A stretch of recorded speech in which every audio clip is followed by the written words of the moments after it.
ఎన్నికల నిర్వహణలో నోడల్ అధికారులు, రిటర్నింగ్ అధికారులు, సహాయ రిటర్నింగ్ అధికారుల పాత్ర కీలకమైందని, అధికారులు సమన్వయంగా పనిచేయాలని మెదక్ జిల్లా కలెక్టర్ రాహుల్ దాస్ తెలిపారు.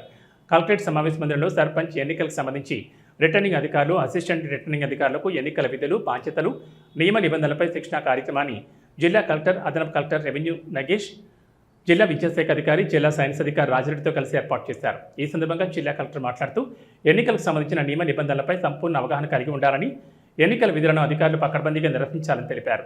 అధికారులు తమకు ఇచ్చిన హ్యాండ్బుక్ను క్షుణ్ణంగా చదివి ప్రతి అంశంపై అవగాహన కలిగి ఉండాలని, ఎన్నికల నిర్వహణలో ఎలాంటి పొరపాట్లకు తావు లేకుండా పారదర్శకంగా విధులు నిర్వహించాలని తెలిపారు.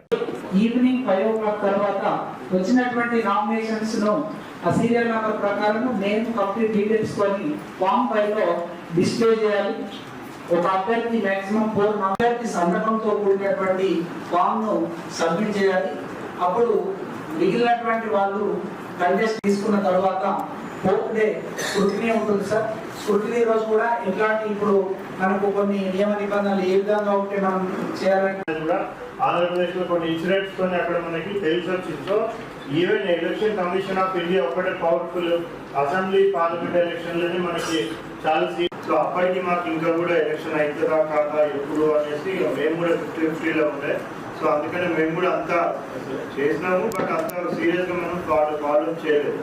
బట్ ఈసారి మాత్రం డిక్లరేషన్ ఉంది సార్. అంటే నేను ఈ జమా ఖర్చులు వీటిని నేను సబ్మిట్ చేస్తానని చెప్పడం జరిగింది. ఆ డిక్లరేషన్ ఉంటుంది.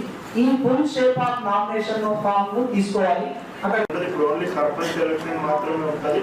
బట్ మళ్ళీ ఒకసారి అంతా టోటల్ ఏవైతే మనం ట్రైనింగ్ ఇచ్చినామో మళ్ళీ ఒకసారి అందరు కూడా ఫ్రెష్ అప్ కావాలనేసి మళ్ళీ అందరు కూడా ఫ్రెష్ అప్ చేసుకోవడానికి అనేసి మనం ఈ ట్రైనింగ్ సెషన్ పెట్టడం జరిగింది. సో దయచేసి ఈసారి మాత్రం అందరు కొద్దిగా సీరియస్ గా తీసుకొని మనం అందరికీ కూడా